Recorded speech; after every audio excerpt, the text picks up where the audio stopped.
Let the seeds of America blossom.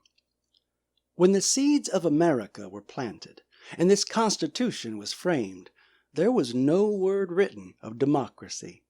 And there's no one we need to blame. With only 6% of the country voting, white men who owned land, they just decided to throw some parties, Federalists and Democrat Republicans. Eventually, federal was redundant, and everyone served the same goal. If you're on the team for Republican or Democrat, you just gotta play your role. But America has expanded, and now we have to change our behavior, because this melting pot of a country has a lot of different flavors. While it's safe to stick with vanilla and chocolate, that's not the American way. We want choices and selection. We crave diversity.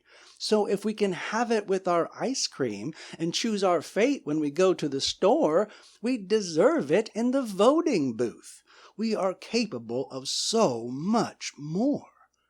We ought to be ashamed of ourselves to accept only red and blue. It is time to react like the people we are. It is time that we got a clue. If you're tired of this game where winner takes all and half of us are forced to be losers, where some of us become mortal enemies and others become heavy drug users, if we're brave enough to innovate and collaborate instead of compete, we will much more often taste victory and lessen the sting of defeat.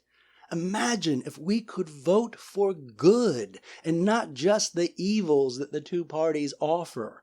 What if we expand beyond parties at all? Just imagine how much we could prosper. If we want democracy to blossom, if we really want it to succeed, it will take so much more than just a couple of parties. Ranked choice voting is what we need.